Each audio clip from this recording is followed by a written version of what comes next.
Go Fest Global is only a few days away. In this video, I'm going to mention some tips and tricks that a lot of trainers have possibly forgotten about. This is your Go Fest Global prep guide with Go With Us. Let's get time and dates out of the way. Guys, Go Fest Global will be taking place this weekend on the 11th of 12th from 10 AM to 7 PM on both days. Leading up to this event though is the Road of Legends event, which we're all in the middle of right now. If you guys are feeling overwhelmed, confused, and you have no idea what to raid, please check out this video above me right now. You guys are loving this video and it's going to make everything a lot clearer for you. Trust me, you really want to be watching that video. The reason why is Juzzy, the editor of this channel, and I went out this morning and literally the third raid, 100 Rayquaza, as you can see on screen right now. No special background unfortunately, but guys, trust me, watch that video. We show you everything you really need to know. Right, let's get into it. One of the first things trainers forget to do before some of these big events is to go to your advanced settings and download all the assets. It's very important to do this for the event because, to be honest, if you don't do it, every single sprite you touch on, every little feature is pretty much taking data and it's going to be draining your battery as well.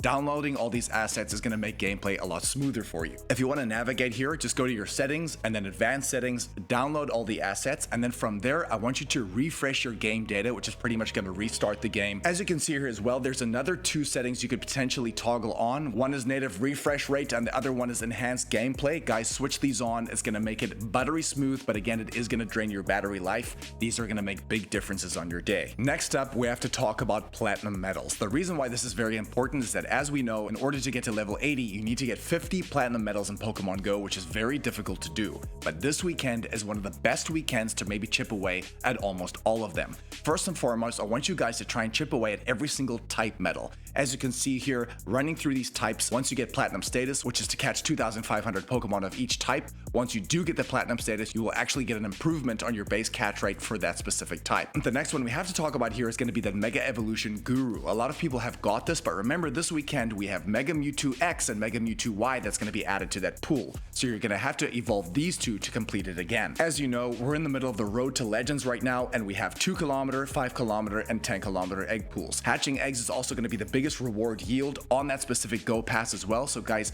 the Breeder medal is something you really want to be paying attention to. Remember your Battle Legend medal, which requires you to win 2,000 legendary raids. That's perfect for this week going into Global Go Fest. Your Champion medal, which is to win 2,000 raids. Your Rising Star medal is also a brilliant one to do because, to be honest, because you need to defeat 150 different species of Pokemon in raids during this week, I think there's over like 70 or 80 different raids bosses, so it's a perfect opportunity to try and do this literally in 1 week if you're very lucky. You could literally take a massive chunk out of this during this week. This medal is arguably the most important one, the Unknown medal. Remember, there are 28 different forms of Unknown. We have the whole alphabet, but we also have the Unknown question mark as well as the Unknown exclamation mark. However, during this event as well, Unknown Q will be the brand new shiny during this event as well, and they're all going to be spawning off incense, including the regionals of Tropius and Bouffalont. Very important to go after, and there may just be a shiny boost on those as well. Let's hope for the best. As you know, and during the build up to this event, in the Road of Legends event, party play is going to be charging double as fast. So what that's going to be doing for you is be doing more damage in raids, but while you're doing these raids on the side, get into a party with friends and complete party challenges so you can complete the Life of the Party Platinum medal. Last but not least, Picnicker medal. To be honest, you could do this probably in 1 weekend because there's going to be so many trainers playing Go Fest. Make sure to get to your spots very early and be the very first ones to drop lure modules, especially in those certain habitats which may be spawning certain Pokemon. We're going to run through those in a little bit. Very important to do. You could, to be honest, do this in 1 weekend. Another thing you may have forgotten about to use during this weekend, and it's very important, adventure effects. First and foremost, Origin Palkia Spatial Rend. Remember, during the week of Road of Legends, Origin Palkia and Origin Dialga have a chance to have their speciality moves, Roar of Time on Origin Dialga and Spatial Rend on Origin Palkia. You can also actually Elite TM these moves only during this week as well, which is the very first time we've seen that in Pokemon Go. But what Spatial Rend does as an adventure effect is that it increases the spawn radius of all the spawns you can see around you, and during Go Fest you can pretty much see more Pokemon, which means more catches, therefore more numbers and more rewards. The next adventure effect you strongly want to consider using is going to be Origin Dialga's Roar of Time. What this is going to do is going to stop the timer on certain items items like star pieces, lucky eggs, so you can pause the timer for 6 minutes at a time. So effectively all you would need is 1 star piece and 1 lucky egg, and you could extend this up to 24 hours, which is absolutely incredible. There are, in my opinion, going to be better events to do this in, but with the XP bonuses that are going to unlock during Go Fest Global, this could be a great opportunity to use that. The next adventure effect might be the most helpful for you, which is going to be Crown Sword Zacian's Behemoth Blade. What Behemoth Blade is going to do is that it's going to boost your attack in raids by 10%, which is incredible, but also in max battles, your attack is going to be increased by 5%. Of course, max battles are not even part of this event, but just something you need to know. The next feature you really want to take advantage of during Go Fest Global is going to be Party Play. We already mentioned it briefly in some of the Platinum medals with the Life of the Party medal, but guys, Party Play is huge. During the Road of Legends event, your Party Play meter is going to charge twice as fast, so you're going to be doing double the damage twice as fast, which is absolutely incredible. But more importantly, guys, remember that you can also share items in your Party Play. A lot of people don't really know how to do this, but as you know, 4 trainers can enter a party. From there, if you guys all share 4 lucky eggs and 4 star pieces and maybe 4 incenses, you're going to get double the value on the items that you dropped. So now if all of you did that, you would be getting 4 hours of lucky egg, incense, as well as star pieces just by dropping those items. That could cover half the day of the event. Very worth it. Please, another thing that trainers need to remember is that we're all going to get access to a special timed research, which is going to give us a Zeraora encounter. If you guys are wondering how good Zeraora is in Pokemon Go, at least right now, well, let's have a look at its attacking stats. It's sitting at 252, which is more than solid, a stamina of 204, and a defense of 177. The charge moves it gets access to is going to be Discharge, Wild Charge, Thunder Punch, as well as its signature move, which is going to be called Plasma Fists. With Volt Switch and Plasma Fist, this is going to make this Pokemon the second best electric type attacker in the game. However, the very next weekend when Mega Raichu comes around, it will actually drop to the third because Mega Raichu Y is going to be your best electric type attacker. Also consider as well that Mega Zeraora will be coming to the game at some point, and this will undoubtedly at that point be the best electric type attacker in the game. Let's have a look at these stats very quickly. It has a max attack of 361, which is absolutely incredible. Again, that stamina of 204 and a defense of 180. So really only its attack has a major buff, but as you can see, it's going to make a big difference to this Pokemon. Speaking of research as well, please remember that we are going to get a branching timed research where we're going to have to pick the Mega Mewtwo X path or the Mega Mewtwo Y path. Before we go any further on Mega Mewtwo X or Mega Mewtwo Y, there is a possibility that only one is worth raiding. We're going to release this video on Thursday night to really explain how good Mega Mewtwo is in Pokemon Go. But we're just going to touch on this lightly. Remember, Mega Mewtwo X is going to be spawning on Saturday only. Every single Mewtwo you catch from that will at least be at Mega Level 1, and if you're very lucky, it could be at Mega Level 2 or Mega Level 3, but it will be coming with the fast move Counter, which is a legacy fast move, and on Sunday, Mega Mewtwo Y is going to be spawning, and that Mewtwo can also be at Mega Level 1, 2, or 3, but it's going to be coming with the legacy charge move Psystrike. There has been whispers and very strong leaks that these two Pokemon are going to be having adventure effects. We did explain this in another video, but it looks like in Mega Mewtwo X it's going to be Dynamic Punch Plus, which is pretty much going to allow you to use this Pokemon to break 2 shields in Super Mega Raids, so it's very valuable from that point of view. Now you can use lower numbers and crack more shields in order to take down the bosses. And Mega Mewtwo Y's case, it looks like that adventure effect is going to be called Future Sight Plus, and what that is going to do is that on your map around you, it's going to reveal all the high IV stat Pokemon. We don't necessarily know how this is going to look, but if we have a look at that weather boosted kind of ring that takes place around these Pokemon, it could kind of look something like that, or a little indicator to show this. But we also do know that these adventure effects might be the most expensive in the game. Also, the last thing we're going to say on Mega Mewtwo in this video is that remember, the base floor of these Mega Mewtwo raids is going to be rewarding you 11, 11, 11, so you have a higher chance of getting a hundo. Another quick thing you need to take note of is new costume Pokemon that will be shiny. Please remember that Bulbasaur, Charmander, and Squirtle are all going to be spawning in the wild with the Pikachu visor, and they can be shiny, and the same goes for Pikachu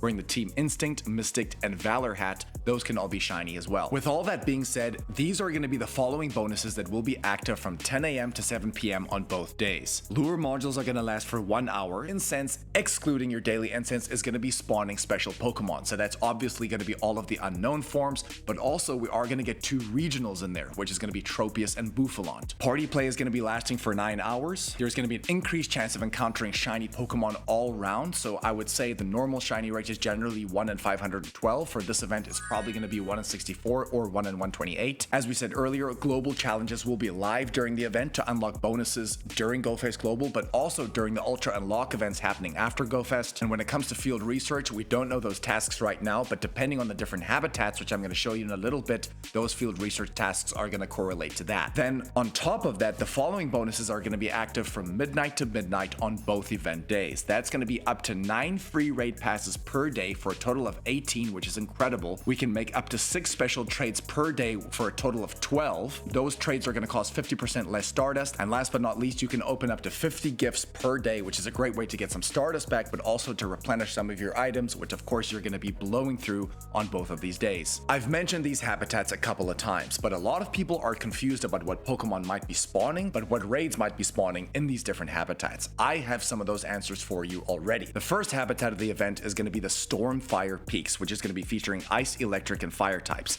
And Mega Raids, we can see Mega Ampharos, Mega Blaziken, and Mega Bombsnow. Mega Blaziken's gonna be your top pick there. And 5-star raids, we can see all the Kanto birds and all the Johto legendaries. Then from 1 to 4 p.m. is gonna be the Astral Tides habitat featuring Psychic, Ghost, and Water types. Your Mega Raids are gonna be Mega Alakazam, Mega Gengar, and Mega Swampert. Undoubtedly, Mega Gengar and Mega Swampert are probably your top picks there, although Mega Alakazam's base attack stat is incredibly high. And Mega Alakazam will also be a fantastic counter to Mega Mewtwo X or Y because it will be able to resist the Psychic moves, but it can also do super effective damage with that Shadow Ball. The 5-star raids in that specific hour is going to be the Lake Trio, all spawning in their different regions. We can see Dialga, Palkia, Giratina Altered, and Origin, the Kalos legendaries Xerneas and Yveltal, as well as Solgaleo and Lunala. The last habitat of Saturday from 4 to 7 p.m. is going to be the Dragon Flight Summit, which is going to be featuring Flying, Rock, and Dragon types. The Mega Raids are going to be Mega Pidgeot, Mega Aerodactyl, and Mega Salamence. I would say your top pick there is probably Mega Salamence, although Mega Rayquaza will outclass it. Your 5-star raids is probably the best pool here. We can see Kyogre, Groudon, Rayquaza, Reshiram, Zekrom, and Kyurem.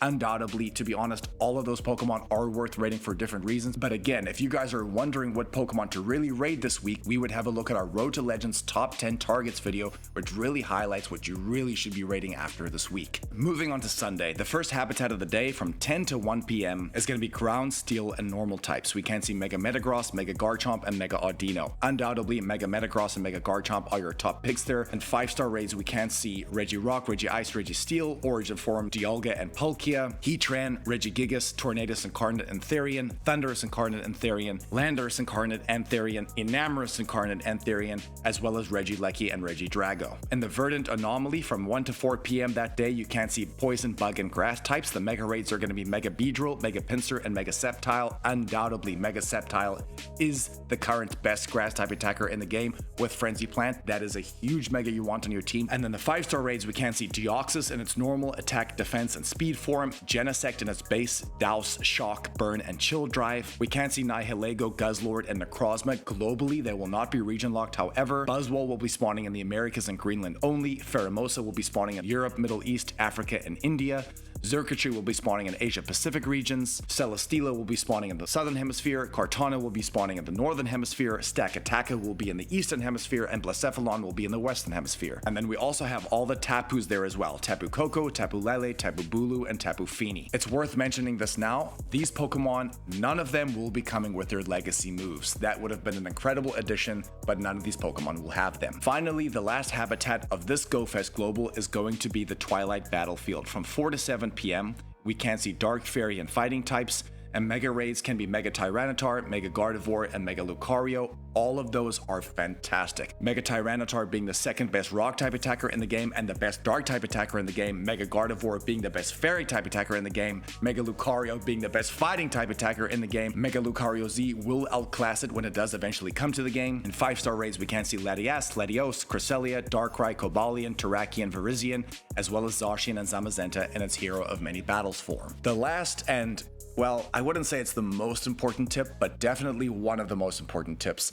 Do not transfer your legendary Pokemon. Either trade them doing those special trades on the Saturday and Sunday, but I also want to remind you guys there are 2 specific events. The first one is going to be the Pikachu Celebration event starting on the 13th which is the day after Go Fest. There is going to be a new Go Pass that's going to go live, and if you do buy the deluxe version, you're going to get 3 times transfer candy on all these legendaries, and there's also going to be more chance of getting Exalt candy when transferring these legendaries. That is incredibly underrated. We only really see that once a year. A great time to transfer those Pokemon then. However, if you aren't going to purchase that deluxe version, please remember that on July the 30th, Bidoof is going to have its own Spotlight Hour on Thursday from 6 to 7 p.m. local time, and it's going to be 2 times transfer candy. That is another great way to really stack candy for all the legendary Pokemon that you don't want in your bag anymore. As I said in the beginning, the Road of Legends event is currently live. I've got a brilliant way to not confuse you so you're not overwhelmed. Please check out this video above me right now. It's one of our best performing videos ever. It's really going to help you. Next up, on Thursday night, what I'm going to leave above me here